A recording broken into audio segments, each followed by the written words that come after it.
welcome to this brand new edition of Global Lens on News9 Live with me, Neha, Khanna. And our focus on the show continues to be on the escalating tensions between India and Canada. Let's get you a complete lowdown.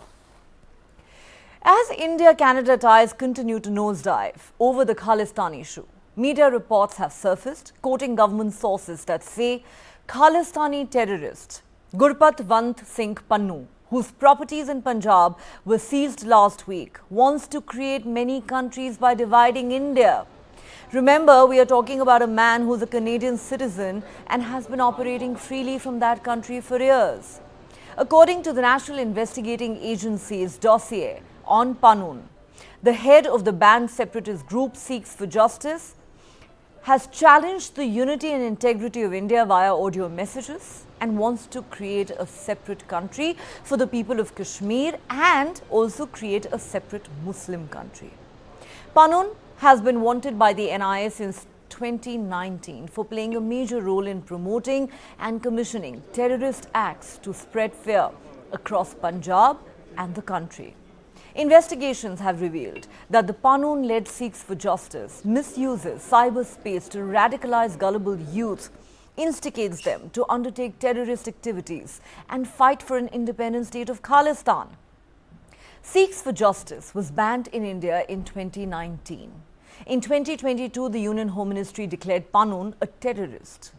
In recent days, since the diplomatic row between India and Canada erupted over the killing of Hardeep Singh Nijjar, another Khalistani terrorist, Pannun has been busy threatening senior Indian diplomats and government officials in Canada. Not only that, in a viral video, he also threatened Hindus in Canada, asking them to leave that country and return to India. There are at least 16 cases against Pannun registered in Punjab, Delhi, Himachal Pradesh, Haryana and Uttarakhand. But guess what?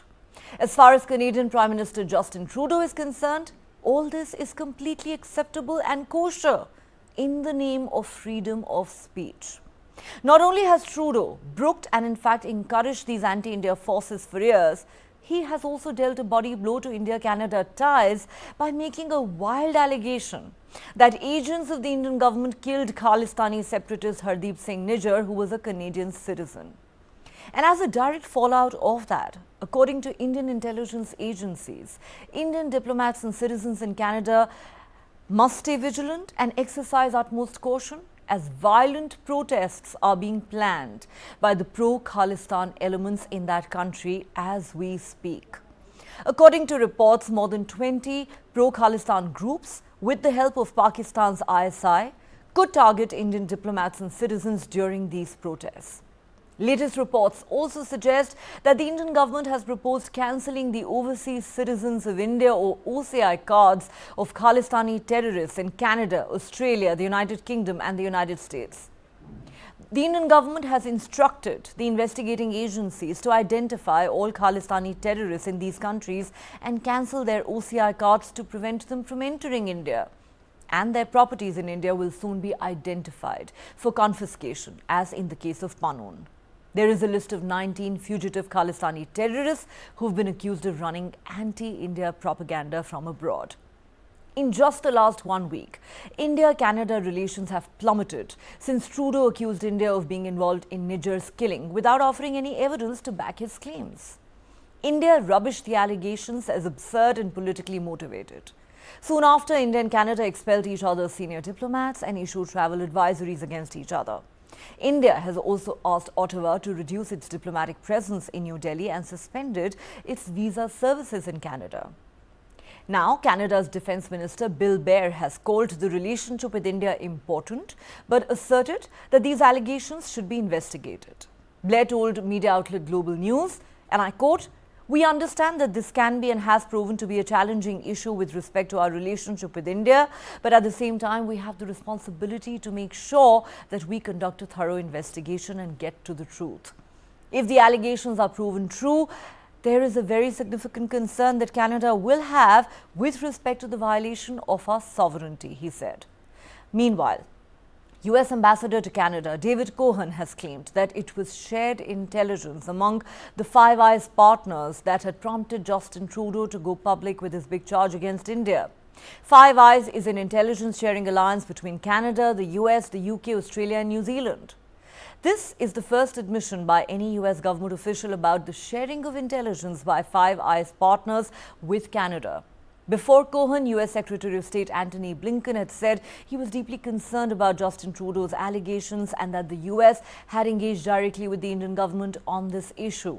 Blinken added the US wanted to see accountability and said it's important that the investigation runs its course and leads to results. Some analysts have pointed out that this diplomatic tussle between India and Canada has created a tricky situation for US President Joe Biden. In recent times, Biden has been trying to build a stronger relationship with India as part of a larger strategy in the Indo-Pacific region to compete with China. However, the United States also has strong trade and political ties with Canada. Ottawa is not only a member of the Five Eyes Intelligence Sharing Alliance but also a G7 member. Significantly, recent statements emanating from the Trudeau government seem to suggest that Canada spied on Indian diplomats as part of its investigation into the Niger case. Indian government sources say whether unauthorized equipment was used by Canadian law enforcement agencies to unlawfully monitor Indian High Commission officials may need to be probed. And there has been another revelation made by Niger's own family. They have said that Niger regularly met with Canadian security intelligence officers. This clearly adds yet another intriguing dimension to the entire situation. Meanwhile, India's External Affairs Minister Dr. S. Jaishankar took a veiled dig at Canada. Speaking in New York, he said, "It is still a world of double standards, and countries that are occupying positions of influence are resisting the pressure to change." He added, nations with historical influence have weaponized a lot of those capabilities. In his words, in the name of the market, a lot of things are done. Like in the name of freedom, a lot of things are done. In another unfortunate fallout of the diplomatic crisis triggered by Justin Trudeau, the parents of Indian students in Canada say they are now quite worried that the standoff could impact their children and expose them to a security risk. They're also worried that their children may experience discrimination or bias based on their nationality now. Many students are also nervous about the possibility that India's decision to suspend visa services in Canada may have a direct implication on their migration.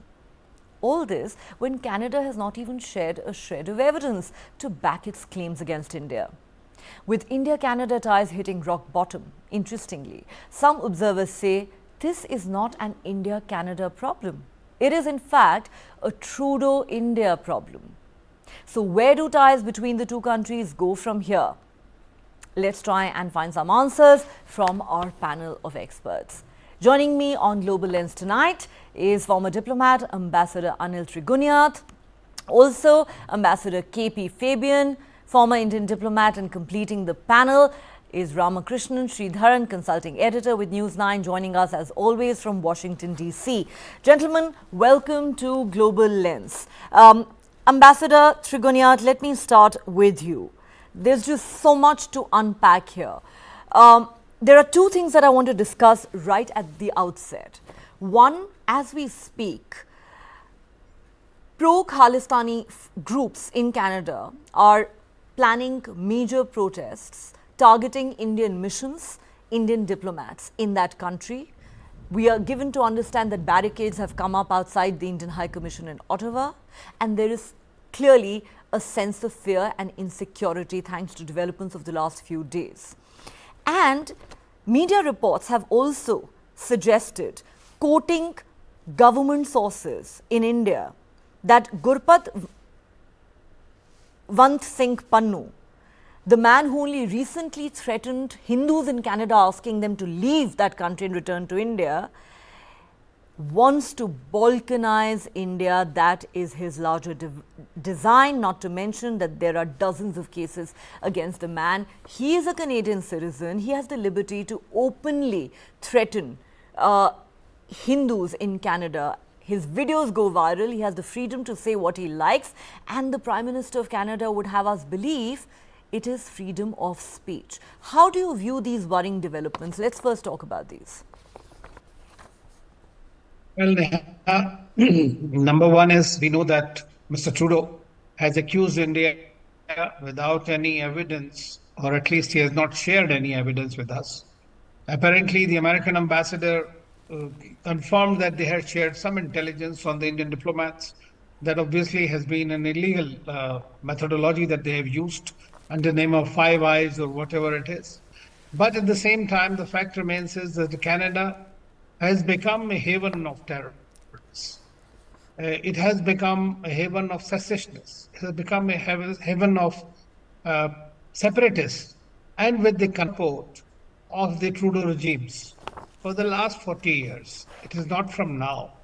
Otherwise, what explains that despite having an extradition treaty, despite having a mutual legal assistance treaty, and despite overtly claiming that they are against any extremism or terrorism, they continue to allow these kind of activities like those of Pannun and Niger and several others just for a political convenience. That's expediency. That's precisely what they're doing.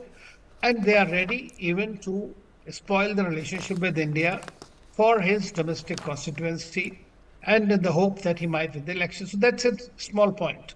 But at the same time, of course, we are worried about the Indians who are there, even the kind of sectarian remarks that have been made by Pannu and others against the Hindus and the Indian diplomats. We have seen that in front of Sare Gurdwaras, there were photographs of the Indian High Commissioner and the Consul General were put, and there were all these threats were given to them, and now the threats continue to be there. So responsibility for the security is that of the Canadian government. But it appears that the Canadian government is more sincere in providing security and access and all kinds of platforms to the people like Pannu and the Nigers, rather than look after its in the interests and which they have undertaken in terms of the Vienna and other conventions to protect the Indian High Commission, the Indian consulate, the Indians who have gone there, including our students who are feeling a bit nervous now at this time because of the kind of calls the people like Pannu have made. So I think that the Mr. Trudeau needs to wake up and smell the coffee, because this is not something that goes down irrespective of how strong a country is, and they cannot depend on these kind of hoodwinked approaches to allow extremism, terrorism, and secessionism to target India in order to balkanize or create problems in the country and not look after our diplomats and others in their country whom they have a duty, legal duty to do so. Well, absolutely. Not only is Justin Trudeau encouraging and promoting secessionism in his country, he has dealt a body blow to India-Canada ties like no other leader has in the past. Let's be very clear about it. Before I go across to Ambassador Fabian, I just want to point out for our viewers, once again, the fact that this man who you see on your screen right now, Pannun, the founder of Sikhs for Justice, who has once again called for protests against India in Canada and against India's missions in that country. He is a wanted man in India. He was designated a terrorist by the government of India in 2019. He is wanted by the NIA for promoting and commissioning terrorist acts to spread fear across Punjab and the country. And despite the fact that multiple dossiers on him, his terror activities, and those of many other Khalistani separatists have been shared with the Canadian government, no action has been taken whatsoever. On the contrary, Justin Trudeau decides to make a wild allegation against India publicly, standing in the Canadian Parliament, dealing the biggest blow ever perhaps to India-Canada ties. Let me now go across to Ambassador Fabian. Ambassador Fabian, there have been many statements that have come from Canada in the past 1 week on this issue. It all started with the Foreign Minister of Canada, then of course Justin Trudeau, the Prime Minister himself, speaking in the Canadian Parliament. Now, the Defence Minister of Canada has reiterated those allegations, but again, when you ask them for evidence, there are no answers forthcoming. But sir, what do you make of the fact that the US ambassador to Canada, David Cohen, has now claimed that it was shared intelligence amongst the Five Eyes partners that prompted Justin Trudeau to go public with his charge against India? Because even though there were reports of the last several days that intelligence had been shared by one of these countries with Canada. This is the first official admission from one of those countries, and it's the US ambassador to Canada, no less. And then, of course, you have Antony Blinken, the US Secretary of State, expressing deep concern over this issue and saying that he has engaged with India at the highest levels over this issue. The US wants to seek accountability, etc., etc., etc. What should be made of this, sir? Well, let's go back to the chronology. On 18th, Prime Minister Trudeau made that statement in the House of Commons. To my mind, the expression credible allegations is absolutely, what shall I say, not the right word. An oxymoron, for sure. Because, secondly, Canada itself says that the investigation is still on. So my question is, how can you take action based on an incomplete investigation? But that having said, let's also understand the politics of it.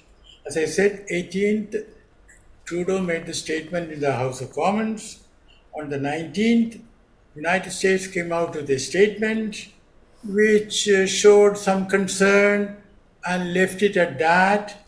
Then the White House came under criticism from the media in the United States, and the next day they came out with a stronger statement saying that the United States has asked India to cooperate. And now, of course, there is a statement by the US ambassador to Canada. I think what we have to understand is that Canada has some what we may call electronic evidence.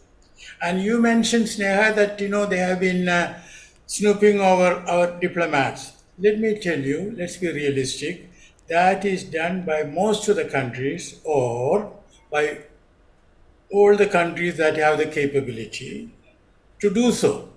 I agree that it is wrong, but we also have to be realistic that it is being done. And you might remember that some time back when President Obama was there, the Americans had tried to listen into German Chancellor Merkel's conversations. So that is always being done. And then let's be realistic. If you have a Samsung telephone and if the national security asks for all your conversations, well, they will make it available.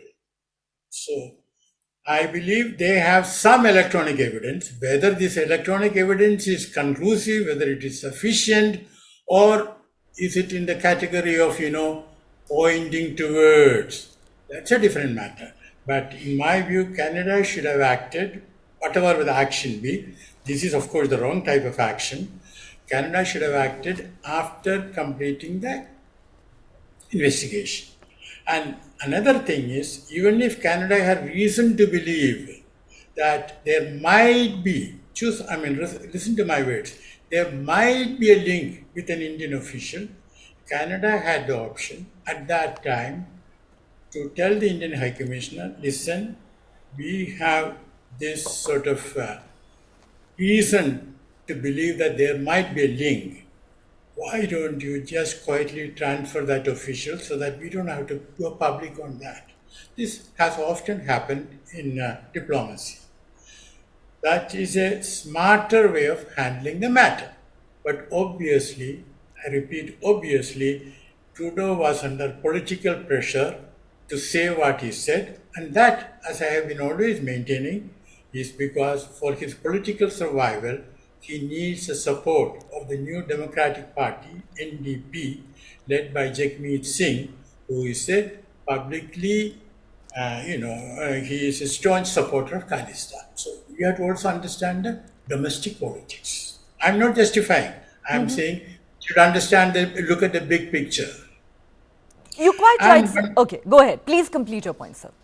One more point. I read in Canadian papers that in Surrey, that Gurudwara there, they had billboards threatening the Indian diplomats, and those billboards have been removed, which is good. But basically, I would say Canada has been rather slow in taking appropriate action and even slower in communicating to India what action they have taken, if Okay. any.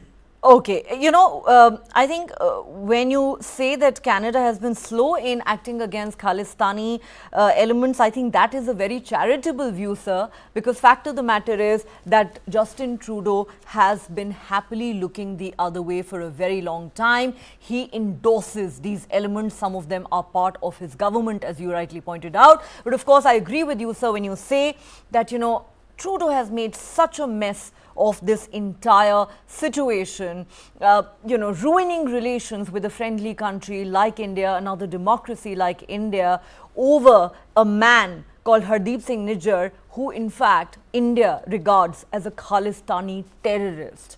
But of course, you refer to his domestic compulsions. There is no denying that Justin Trudeau has been playing vote bank politics for a long time, to the detriment of India-Canada ties. Let me go across to Shri at this point. Shri, lots to discuss here. But let me, for now, go back to the original point that I made at the start of this discussion. Justin Trudeau, in his wisdom, decides to make a wild charge, quite publicly, against India. It's been a week now, not a shred of evidence shared with us. Of course, Ambassador Fabian is right in saying that, he could have taken his Indian counterpart into confidence. They could have taken the Indian High Commissioner into confidence, told us what exactly they had on any Indian official, if at all they did. All we've heard so far are allegations. The US says, yes, we've shared intelligence. The question that India is still asking is, where is that evidence? What is that evidence? What is that intelligence that you're talking about? No answers have been forthcoming. And even as we seek those answers, you have a situation where there are these protests unfolding all over again in Canada with a direct threat posed to India's High Commission and other missions. And this man, who's at the center of it all, Pannun, again, another Khalistani designated as a terrorist by India, is going around issuing threats to Indian diplomats, to Indian students, to Hindus in Canada, asking them to leave the country. And the Justin Trudeau government does absolutely nothing about it. For them, this is freedom of speech. Right. So, Neha, the Canadian version has been that the information, which now it appears came from the Five Eyes Consortium on Nijjar, had been shared with India even before Prime Minister Trudeau went for the G20 meeting. And apparently at the G20 meeting on the sidelines, the Canadian side had brought up this evidence with the Indian side, which Indian side had said that this is absolutely baseless.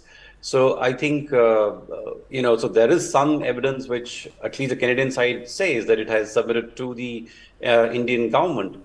So, but the point is very simple, Neha. So if there is evidence, obviously Indian side is going to look at it and get back to them and tell them if there's any, credence to that or not. I think the other larger issue where I think India is, obviously, I think it's right to be upset is the fact that now for almost 40 years, India has been sending evidence after evidence to Canada on the Khalistan problem and how people living in Canada who have taken Canadian citizenship have been working for, attacking the sovereignty of India. Now, even the Kanishka bombing, Neha, the Canada's own judicial inquiry done by a very, very reputed and senior judge, he concluded that a series of errors by the Canadian police, by the investigators, by the government of Canada allowed the bombing to happen in the first place. Now, after that, what happened? After two people who were, convicted, one has been, one was never really convicted, the other was let go recently.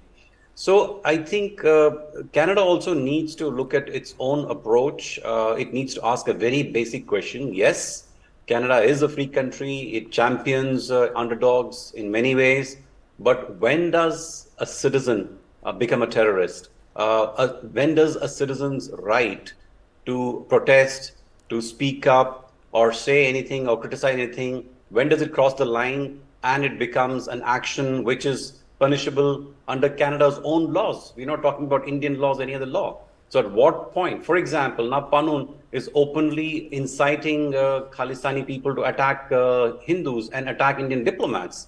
Now, is there a Canadian law which prevents such hate crime and hate speech? I'm sure there is.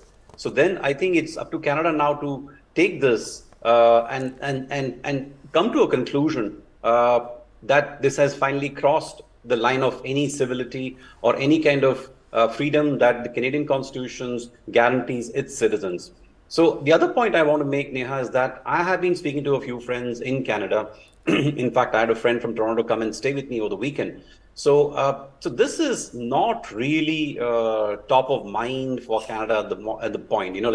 Yes, British Columbia, Vancouver, which is the hub of the Khalistan movement because of the large Sikh population that is there. But even among that population, the people who are really interested in the Khalistan movement is a minuscule number, right? And in other provinces of Canada, this is not really a top of mind for anyone. So in Toronto, for example, I mean, there is no discussion, or no one's losing sleep over this.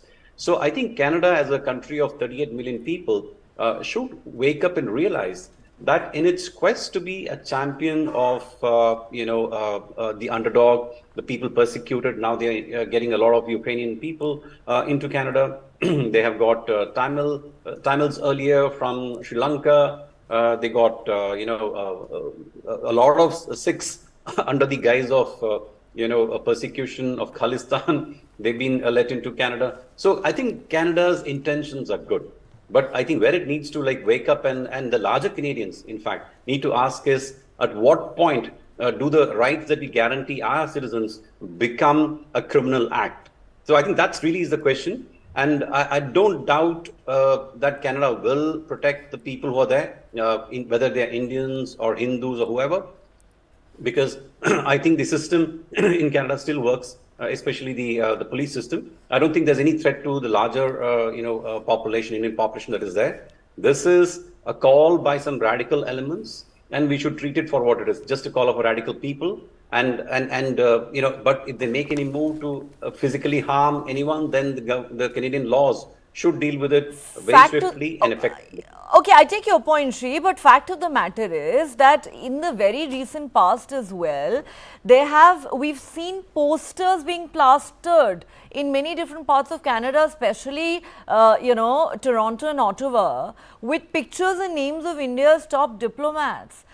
Calling them murderers and killers. Now, if that does not amount to painting a target on somebody's back, I don't know what does. And, does freedom of speech also constitute the freedom to incite violence? That is a question that Mr. Justin Trudeau needs to answer. These are very serious questions. And on the question of evidence, it's interesting that the Premier of British Columbia, the province where Niger was killed, has also publicly expressed his frustration, saying the federal government, that is the Trudeau-led government, has simply not shared enough evidence with them as far as the investigation into this murder is concerned. Let me go back to Ambassador Trigunyat at this point. Ambassador Trigunyat, it is a well-known fact, and Indian agencies have pointed this out repeatedly, especially in the last few days since this row erupted, that over the years, dossier after dossier has been handed over to Canadian authorities detailing the illegal, criminal and terrorist activities of a lot of men like Pannun and Niger.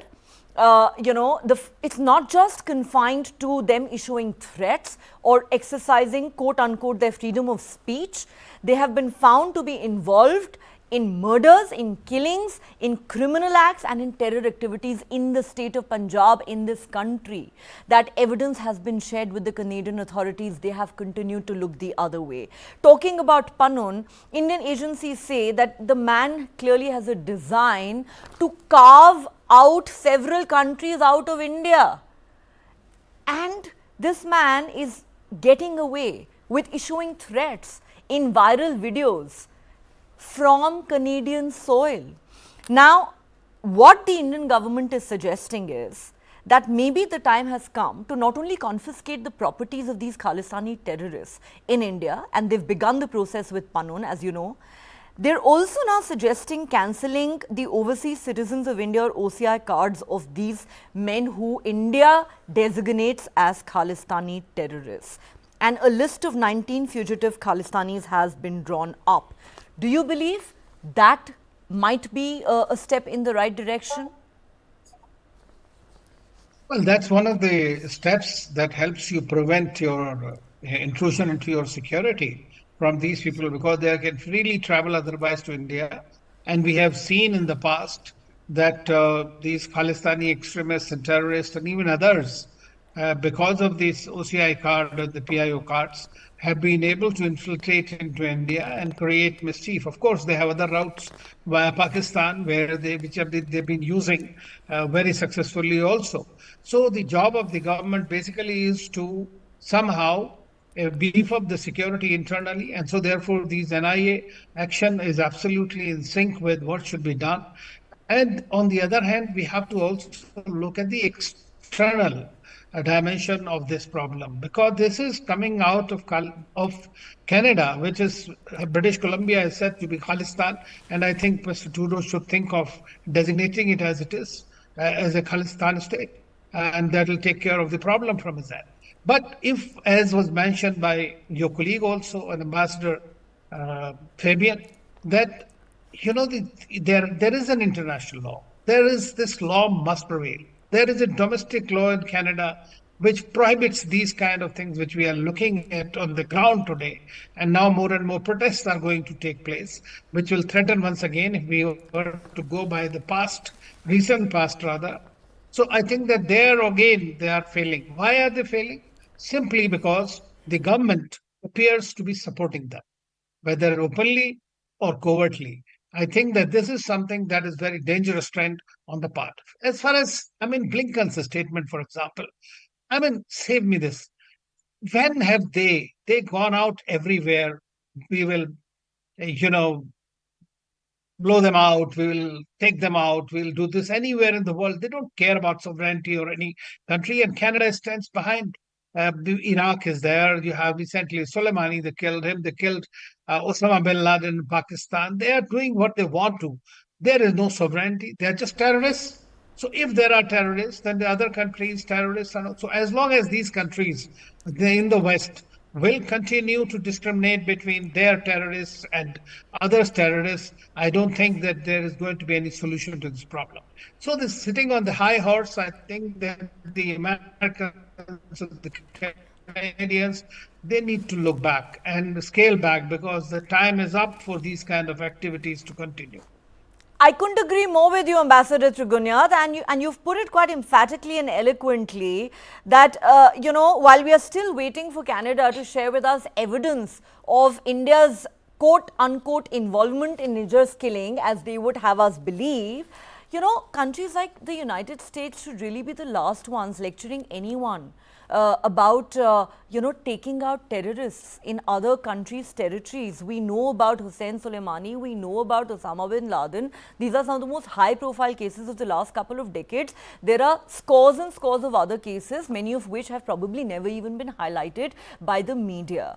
But, Ambassador Fabian, I want to ask you this question. You say that it is not unusual for diplomats to be snooped on, but I would still, say that this is not how you really expect friendly countries to behave. I can understand that happening between India and Pakistan, but here we thought that India and Canada were two relatively friendly countries, two large democracies. But tell me, sir, what do you make of the fact that, the Indian government is saying whether unauthorized equipment was used by Canadian law enforcement agencies to unlawfully monitor Indian High Commission officials will need to be probed.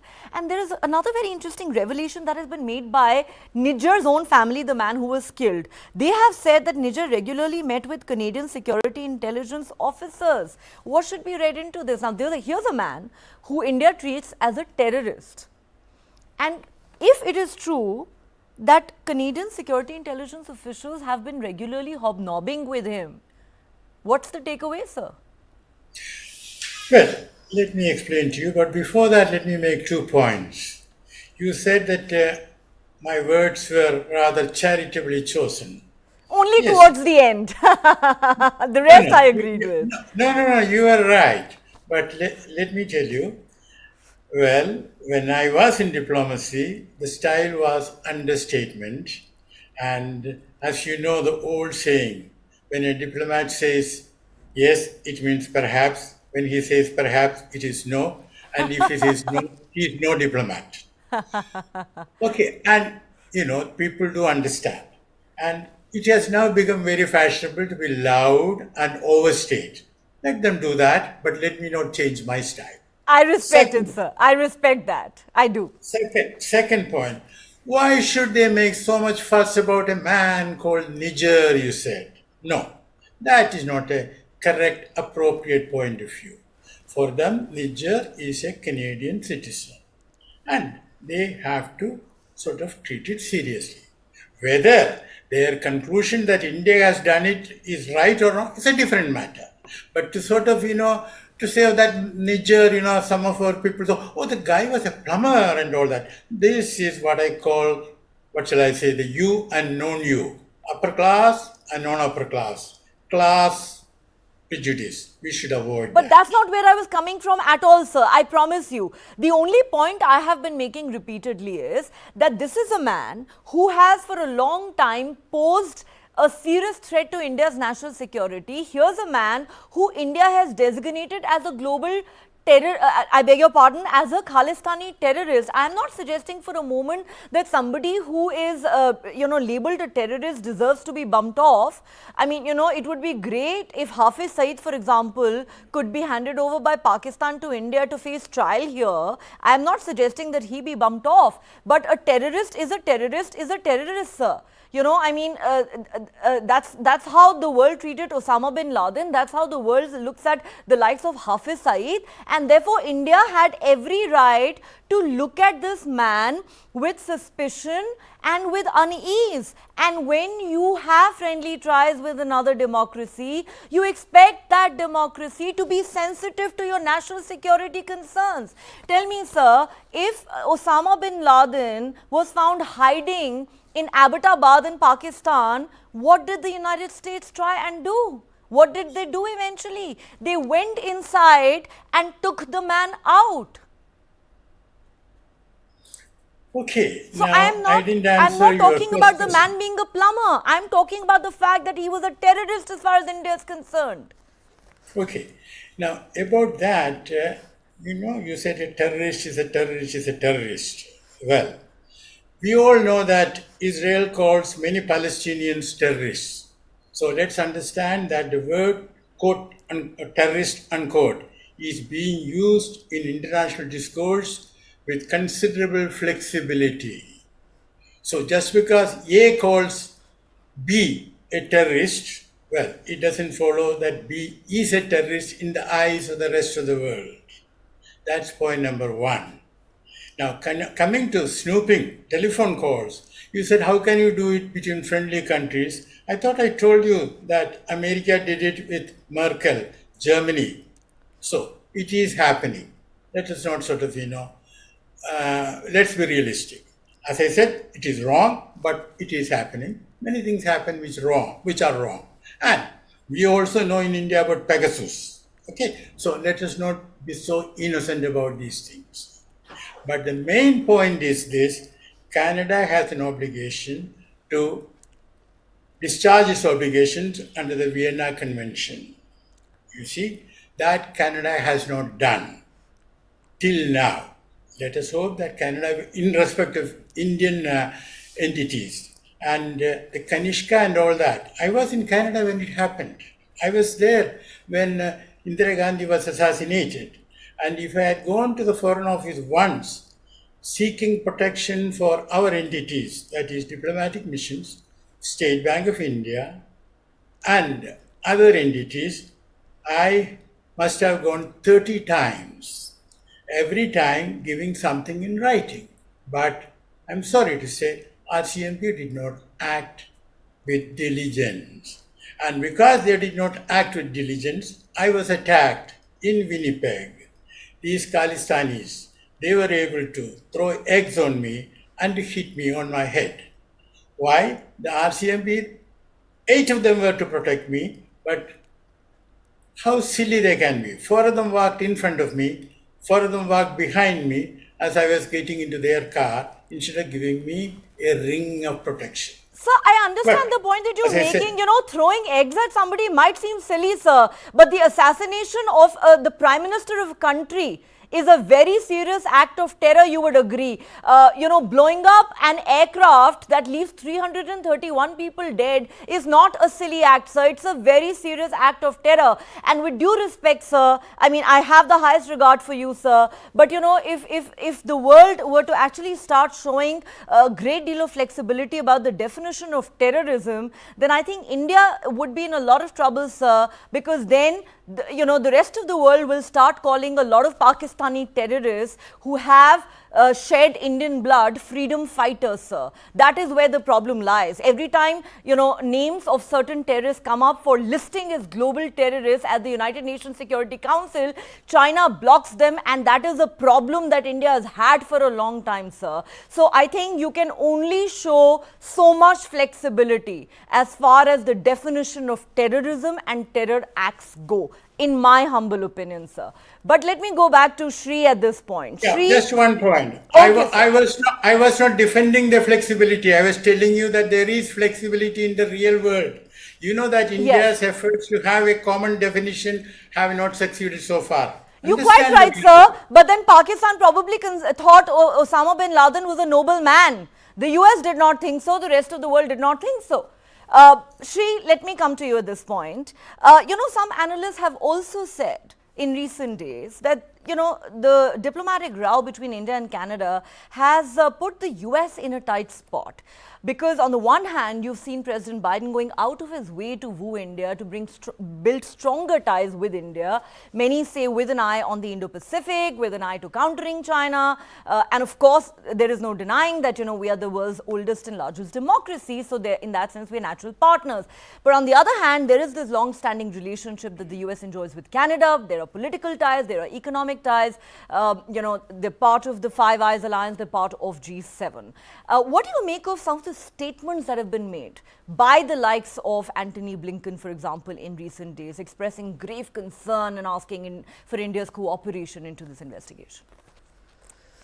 So, Neha, my reading of how the three important allies of Canada, which is namely US, UK, Australia, have responded to this is slightly different from what we hear and read in the press. So in global diplomacy, you're often, you know, it makes sense. It is, you know, exigent to make certain comments which sound right. Okay, but what you end up doing eventually with a certain country is very different, right? So if you look at the reaction that came from Australia and UK, it was very measured. They said yes, you know, this is something that needs to be looked into. That's all. So similarly, I think what US has said is that, yeah, I mean, if this is true, then I think this is something that needs to be investigated and looked into. Fine. I mean, that's fine.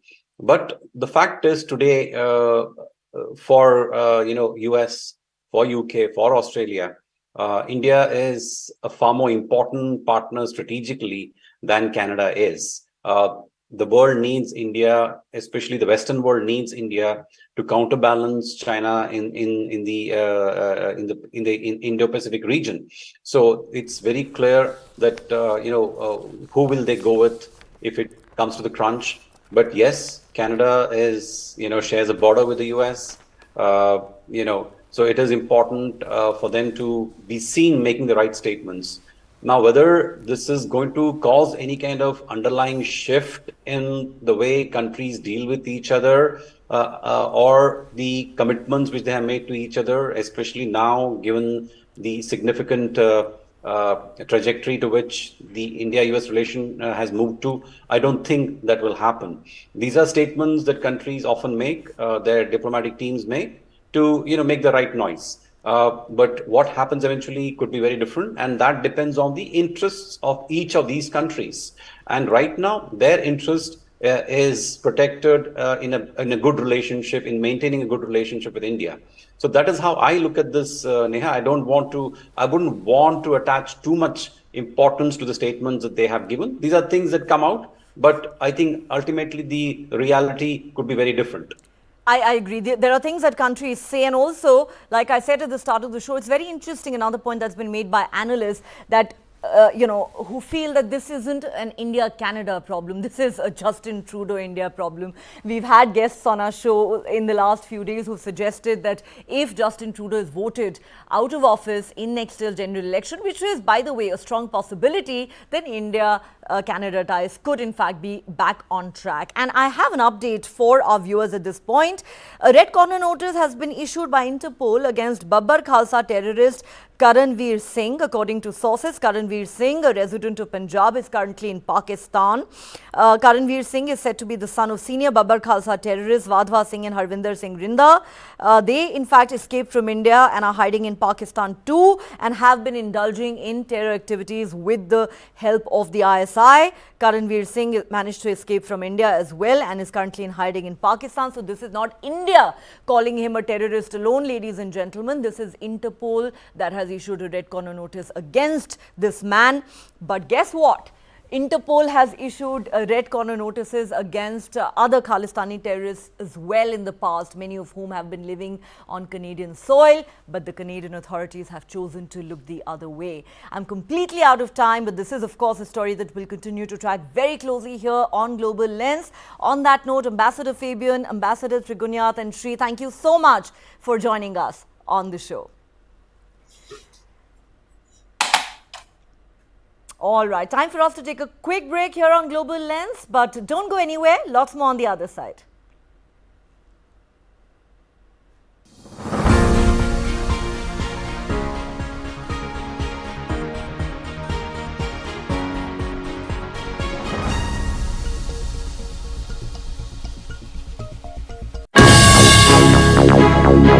How do you see the role of Mr. Kejriwal? I doubt that Aam Aadmi Party and Mr. Arvind Kejriwal can do any good to this nation. You don't trust your employees. If they go out of their mind, better they leave. A person like Rajat Sharma or Sudhi Chaudhary, do you feel it would have been better for your cause if they had stayed back?